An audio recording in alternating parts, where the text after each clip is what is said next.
Hello, folks. Wow, good to see you. Welcome to Clematis Thursday, question and answers. And yeah, today, wow, 11th of July. Fantastic to be here. And hopefully we'll have a few people joining us today. Took a little more time to promote today's Q&A, so hopefully we'll have a few questions coming in from people, but I've also written a few notes and bits and pieces that I thought you'd find helpful to find out as well. So yes, what have we been up to? A few things to tell you about. Firstly, new plants. And of course, we're constantly updating our listing of the clematis that we offer for sale. Some of that is dependent on availability. Some is just simply wanting to keep the list of plants that we stock fresh. And so we may not stock the same variety for years and years and years. It might just be that we want to take something out because we've stocked it for, let's say, 12 years, and we'll put something else in instead. And of course, some of that is dictated a little bit by our growing partners, what they've got on offer. So, for example, at the moment, we've just recently added back into our collection, not a new clematis, but a clematis that's been around for a good number of years, and that is Clematis Hyde Hall, which is a lovely variety bred by Raymond Everson from Guernsey. A beautiful creamy white star-like flower. Sometimes the early flower has the slightest hint of pink in the centre of the tepals. Quite a large bloom, about 6 inches across, and is incredibly prolific in nature. So we've added that back into our collection just recently. And so that's a returning plant, not a new one. And of course, we do stock some of the newest, most recent introductions, also from Raymond Everson in Guernsey, is the Clematis Guernsey Flute, which was well publicised and widely seen this spring when it first was launched at Chelsea Flower Show in May. I made quite a splash. It's a beautiful clematis, a lovely, creamy, elegant white with coffee-coloured anthers in the centre, which makes it quite a striking flower to look at. That one's quite a compact grower, only making about 3 to 4 foot in height, and a very prolific plant in its nature. Superb for a patio pot. And then more recently, we've just added in the last couple of days another new variety from Raymond, also launched at Chelsea. That's the Clematis Lindsay. Blue. We would describe it as a rich purple, or purpley blue rather, with a wine red anther in the centre. It's very luxurious to look at. It's got slight sort of satiny sheen to it as well, which is a lovely effect to have. Flowers in May to July, and then a second time in late August and September. This one, again, relatively compact, only growing to about 4 foot, and that's presuming that you are prunating sort of February or March each spring. So there we are. So there's some new varieties there up onto the website.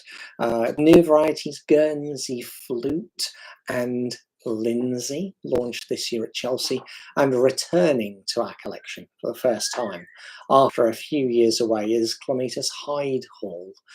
All three absolutely delightful clematis. So hope you enjoy having a look at those online. Other little updates. We've constantly adding to the website information as well. And one of the things I've been working hard at recently is to ensure that customers have the best cultivation advice for their plants available at their fingertips. And there's many ways that we can get that across. Of course, on the website, every plant has a full and detailed product page with all of its flowering time, height, aspect, flower size, all this information available on that page. And then as you scroll on that page, you see different tabs at the base, and one of the tabs is cultivation information. And that tells you a little bit more about how this plant is best grown in the garden and the conditions it requires. And of course, some clematis, I should say, Clematis as a genus, are an extremely diverse plant. So they come from all over the world. Consequently, that means they have a great variety of different habits and habitats and climates that they're used to. And as such, we find that we need to get across to the customer the requirements for different plants. So we always try to put that into the cultivation information tab on each plant on the website. We're making that a little bit easier to find. So when you receive, if you place an order with us through our website, you will receive an order confirmation email. And in that email, there's a link now to the cultivation information. So it's all available to hand for you. So nice and easy having it right to hand. There's also a new cultivation page on the website. So on any page of the website, you can see at the top a nice green bar, assuming you're using a desktop computer. There's a green bar right across the top. You've got Clematis Selection Made Easy, Clematis Shop, Companion Climbers, Plant Care and Gifts blog, and then the Advice and More section.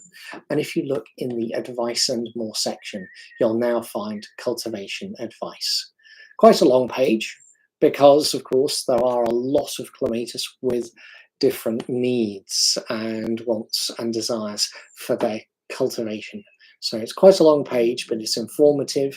Hopefully you'll find that of great use and a resource you can refer back to in times to come.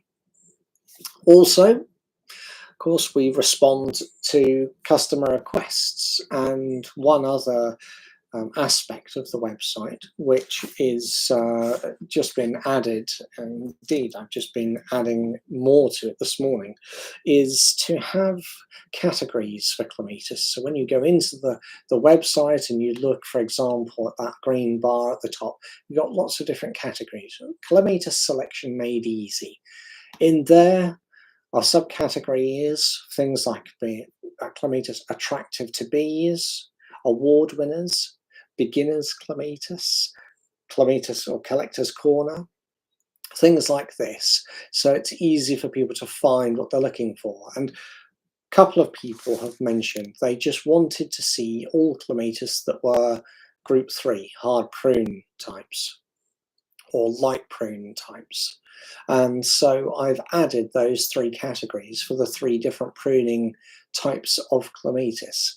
The tidy prune that you prune after flowering, that's group 1. The light prune that you prune in February, March, but leave a framework of stems.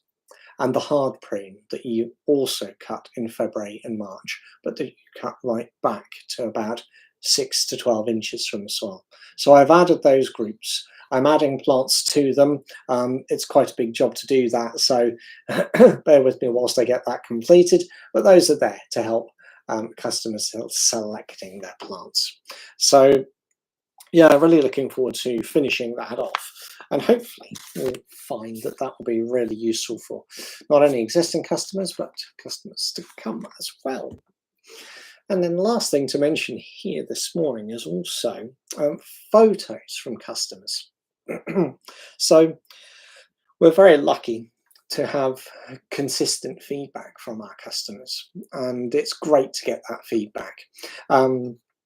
Aspects they've liked or things that they think we could do to improve is always really helpful to hear.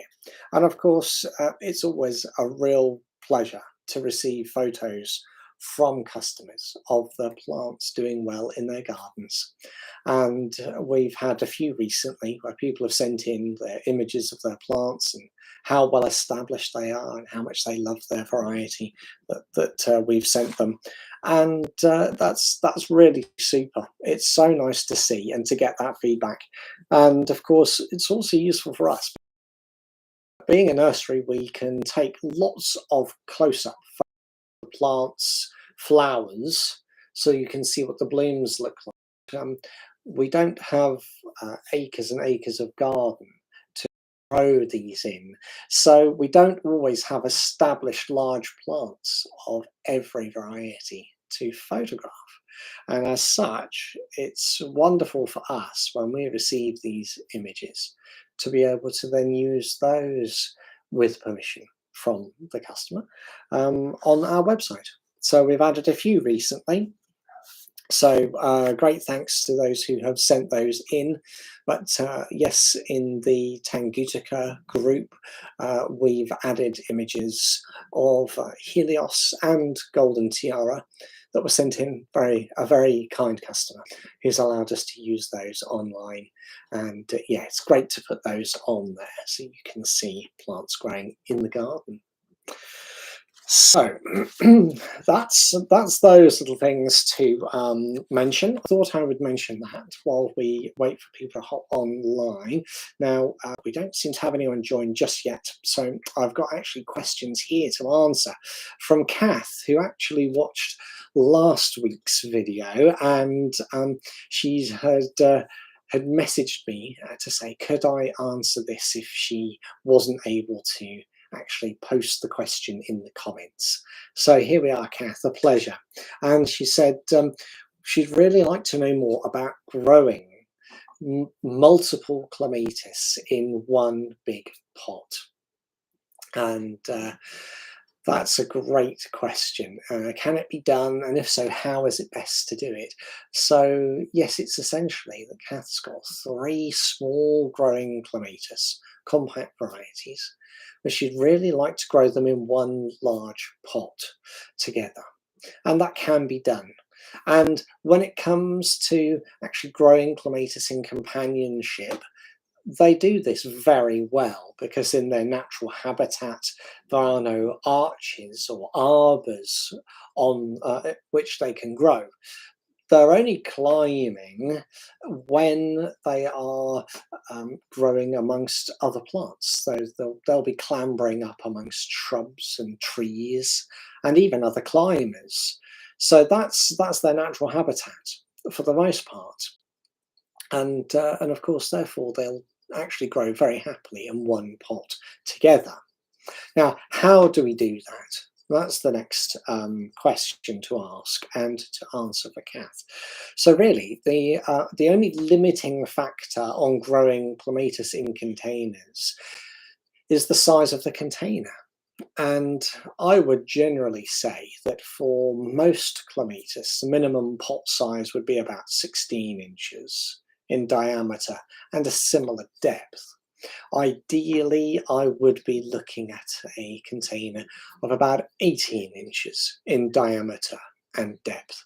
And that's simply so that the plant has a good volume of compost in which to grow and establish its roots. And the reason we go straight into a big pot is that if you were to plant in a smaller container and then pot on in future years as it outgrew that pot, what we're doing each time we pot on is we are risking to a certain extent damage to the stems and root disturbance for the roots of the plant. So root disturbance is inevitable when you're potting on into a bigger container, and of course damage to the stems. It's very easy to damage the stems of clematis. They are quite fragile. So, you know, unlike roses, which have a very tough, hard, woody stem like a shrub, clematis stems, of course, are far more vulnerable to damage. So if we go straight into a big pot, we are reducing the likelihood of damage to the stems of the plant. And if we can reduce the likelihood of damage, then we're going to have a much better, much happier plant that's not susceptible to infection either. So go straight into a big pot. 18 inches by 18 inches I would advise for most clematis. For some of these small clematis, the little dwarf patio clematis, they don't need such a big pot, but as Kath is growing 3 together, I would suggest probably a container of 18 to 20 inches in diameter and a similar depth. So we're looking at about 45, 50 centimeters diameter and a similar depth as well. And then we can put all 3 together into that container. We recommend for potting mixture, we recommend using John Innes number 3, 3 parts, and 1 part multi-purpose. So 3 parts John Innes number 3, which is a loam-based compost. It's formulated for shrubs and trees, and 1 part multi-purpose compost, which can be peat-based or it can be a peat substitute if you prefer. It's entirely up to you. It won't be a problem for the clematis. So mix that well, and then we would suggest a good handful of bone meal in the immediate planting hole before you put the root of the clematis in. And then the structure for them to grow on. Now, if you wanted to grow these onto a wall or a trellis and the pot is just going to stand up against the wall, that's fine. Just provide some bamboo canes from the crown of the clematis up to the structure that they will grow onto, the wall or the trellis or the fence. They do need that support between the crown and the growing structure, because otherwise the stems between the surface of the pot and the fence, whatever it might be, if they are just sort of hanging there in midair, there's a risk of damage. They can rock in the wind. When you water, if you water heavily, that can cause the stems to crack and damage as well. So support the stems, or if they're new plants that are grown on a bamboo cane, leave the cane in and just lean that bamboo cane up towards the structure or support for that plant. So that's the best way. If you're growing on a freestanding object, for example on an obelisk, then with your clematis we would place the obelisk in the center of the pot, and I would plant the clematis on the outside of the obelisk. So if you've got the obelisk uprights here, plant the clematis on the outside of the obelisk.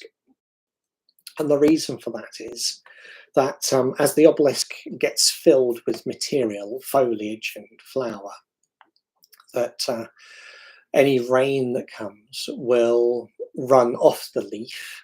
And as it runs off the leaf, it will run to the outside of the obelisk. So you can imagine once the obelisk is covered, it will effectively have a sort of a roof, a canopy of leaf and flower. And so any rain will just run off that. So if the plants were planted inside the obelisk, then the root would be underneath that canopy. And so the root would be very dry and you'll have a greater need to water.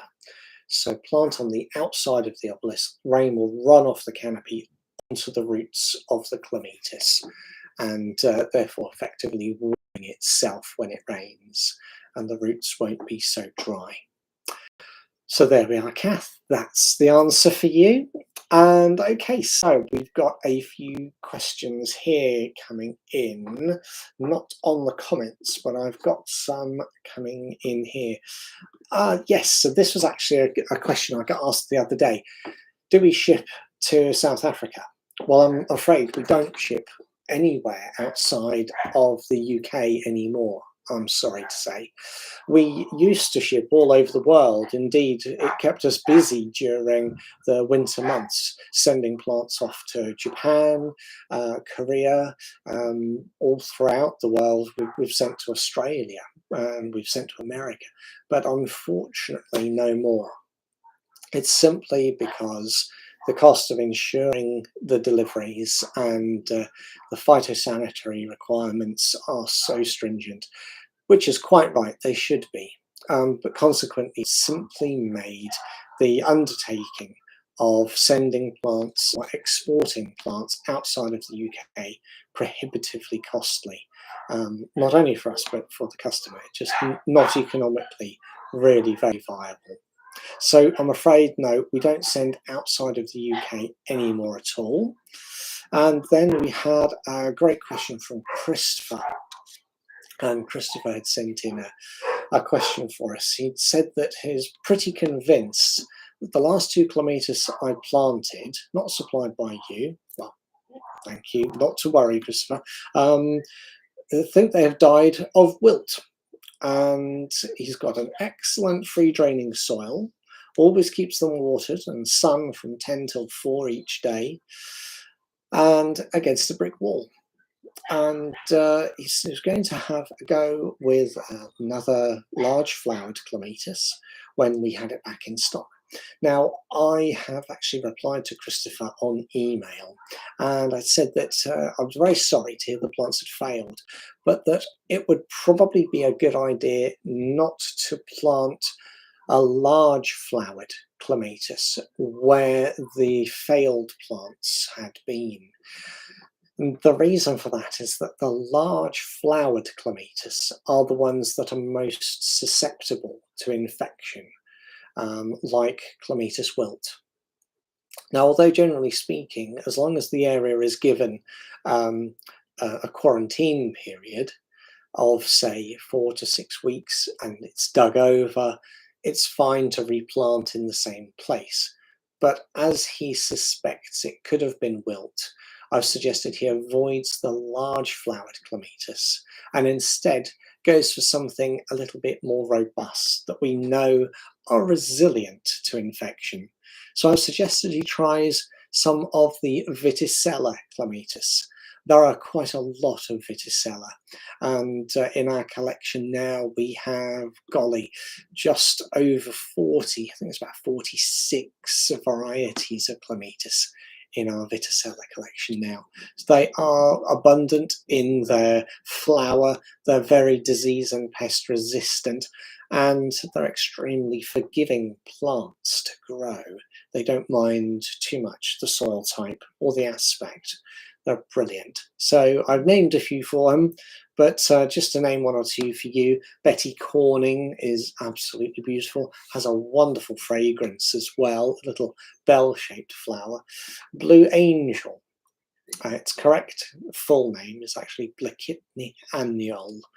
Błękitny Anioł, which is a Polish name, but we translate it, it's Blue Angel. Gorgeous mid-blue with a lovely satiny sheen and a deep texture to the flower is absolutely delightful. And then the dark rich purple called Dark Eyes I've recommended. And Dark Eyes is absolutely gorgeous and a really reliable hardy variety as well. So there, recommended those for Christopher, to try those rather than any of the large flowered clematis, which could indeed still suffer with wilt if they're planted there. Peter is looking for clematis to flower in June and July, 7 to 8 foot tall with a smallish bloom. Okay, Peter. So I can recommend a few for you. I'm also going to tell you about a wonderful feature of the website, which will help you here as well. So let me explain that to you first. So on our website, if you go off to thorncroftclematis.co.uk, at the top you can see the option that says Clematis Shop. And in the drop-down menu is all clematis, A to Z. If we click on here, using a desktop computer this is, you'll now see on the left hand side there is a filter and you can refine the results that you will see on the screen by using the filter. So I would suggest you start with something like you've said, flowers of about 3 inches. So let's go first for the average flower size, and we could select a flower size there of 3. And because we say average flower size, so it does vary a little bit, but I think you want smaller blooms. So let's select in 3 and 2, because we do our sizes in inches. So 2 and 3 inches are selected. That narrows the options down to 149. Now let's look at another option. For example, average height. You said you like it 7 to 8 foot tall, so average height we'll select, and we'll go 7 foot and 8 foot for the average heights. That now narrows it down to 47 varieties. So you can continue to use the filter to narrow down the selection and help you pick your own. But let me name a few for you here. I mentioned a moment ago, Dark Eyes is beautiful Viticella, superb, easy to grow Clematis. I would also recommend Madame Julia Coravon, a beautiful red, quite a vibrant red. And Prince Charles, a lovely Clematis, very abundant, one that we recommend even in our beginners list. So if you've never grown Clematis before, or if you've had difficulty with Clematis in a certain area of the garden, then try Prince Charles, a superb plant. And a couple more. Let's give you Sunny Sky. Sunny Sky. That's a gorgeous variety and relatively modern introduction from Holland, bred by Wim Snoeyer from the Jan van Zeust nursery in Holland. Beautiful Clematis, and another of his, Supernova, is another gorgeous variety and a very good long summer flowering Clematis as well. So there we are. There's a few for you to consider, Peter. Right, and let's have a look at others that are coming in here. I have 2 Clematis, both early flowering types, but I can't remember their names. They're wonderfully rampant. They haven't flowered as we would have liked, but we would like to keep them. We'd like to tidy them up. Should we prune, cut right back now, or what? Okay, right, brilliant. Let's tackle that one for you. So yes, if they're early flowering varieties, let's assume, because you said they're delightfully rampant, they could well be Montana types. From the Montana group, those plants flower on growth that is between 2 and 6 years old, roughly speaking. And therefore it needs woody, ripened material that's been seasoned by the summer warmth and the winter cold to make it hard and woody for them to flower upon. Consequently, if we prune them, we're always likely to be removing potential flowering growth. So we generally say don't prune them too much, just sort of trim them, keep them tidy, and we do that immediately that the flower has finished. So they would usually flower in about May and June in the year. This again, we're talking here for UK perspective. And as such, now would be a good time to do it. They would have finished flowering about 3 weeks ago. So really, we want to get on and get it done. So tidy them up.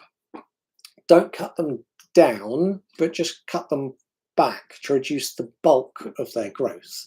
And do so now and trim them back to a neat framework of stems. And I say, if you don't have to prune them, leave them. If you don't have to, leave them. But I understand here that this person is actually asking, just want to, keep them tidy. So that's fine. Just trim them to keep them neat and tidy, but don't trim them down. Just trim them back. All right. Because if we trim down into the thick woody stems, there's a chance they won't come back. If we just trim back the outer layers and keep them neat, then it will rejuvenate very quickly throughout the summer, ready to flower again next year. All right, so there we go. That's how I would deal with them. And so let's have a look. Another question here from Matt. Looking to buy clematis for west-facing aspect on a house to grow in a large container, 1 meter by half a meter by half a meter. That is a big container. Yeah, lovely. So that's sort of like a trough, isn't it? A big trough by the sound of it. Ideally, I'd like something evergreen. Height would be good. I want it to go up the front of the house, and I can adapt the soil to whatever's required. Brilliant. Okay, we're in southern Scotland, so winters can be tough, and wind has been an issue. Okay, yeah, so if it's exposed and windy, that can make life a little more difficult. Okay, lovely. That's great. Okay, Matt, that's not a problem. So you're right. If you look on the website, a lot of things like the evergreens you mentioned there will often say grow in a sheltered condition from wind. So yes, a lot of them don't like exposure to cold winds. There are some exceptions. A friend of ours in Scotland has grown and has been happy with. So Beauty is a good option. It's a lovely evergreen with quite a long great leaf, a very glossy leaf, and then it's a winter flowering variety that starts to bloom in mid to late November, early December, and it will bloom right through to the end of February, even into early March. It's a little white bell-shaped flower. The flower hangs in and under the leaf joints, so it's best to grow it up somewhere tall where you can sort of peer in under the leaves and see the flowers. So going up the side of the house is ideal because you'll be able to look up and see all those beautiful bell-shaped blooms hanging out in the winter months. It'll be fine in a container that size. Now, on our website, I'm sure that if we were to search up Winter Beauty, you would find that in the plant details, it would say suitable for containers. No. The reason I'm saying in the situation Matt has described, it's okay, is that Matt is describing a very large container which is going to have a very significant volume of compost in it. And not only that, Matt has said that he wants it to grow up the front of the house, so a structure which is not going to blow over easily. Now, when we write the website and we say whether something is suitable for a container, yes or no, we have to make a few assumptions. And the two main assumptions are that the plant will go in a pot that's around 16 to 18 inches diameter. And our second assumption is that the plant will be growing on a freestanding structure like an obelisk or a wigwam of canes or something like that. Now, in a situation like that, Winter Beauty would definitely not be happy because the pot is nowhere near big enough and the structure is not going to be sturdy enough to support it, certainly not in a windy situation. So that's why, for example, here, Matt has asked for something evergreen to go in a large container, 1 meter by half a meter by half a meter, and onto the front wall of his house. Winter Beauty will do the job a treat, and it'll be fine in that container. I would just say, Matt, ensure really good drainage. If it doesn't already have some sort of support on, then perhaps sit that container on some house bricks or other support just to allow the drainage holes in the bottom of that container to remain open and free so the plant doesn't waterlog in the winter months, because that is always a risk for clematis growing in containers, or indeed for any plant growing in a container. We don't want them to waterlog in the winter months, so that'll be great. Just make sure you add that drainage. Well, terrific. Well, we've had a few questions there. They've all come in via Messenger or Twitter there. So yeah, hopefully we'll get someone to come onto the chat next time. But as we've got this far and there's no new queries here, all of these ones, I think. Yes, we have. I've answered all those questions that have come there, and I will say today our Q&A session for Clematis Thursday will come to a close. If you don't already join us on Twitter, come and see us on Twitter. So we are at ThorncroftClems, and join in the hashtag Clematis Thursday. That's how this all started, thanks to Jonathan Norman from Jonathan Norman Garden Designs. Jonathan started off the hashtag Clematis Thursday, so come see us all here. There's lots of interaction going on Twitter. It's always such a pleasure again to see people's photos, answer questions, and take part in the general chat. So yeah, do come and see us on Twitter and join John Norman Design as well. So he's at John Norman Design, and all our friends enjoying Clematis on a Thursday. And if you've got any questions or queries, see us next time, next week, on Q&A for Clematis Thursday. But for now, I'm going to sign off, and we'll see you again next week.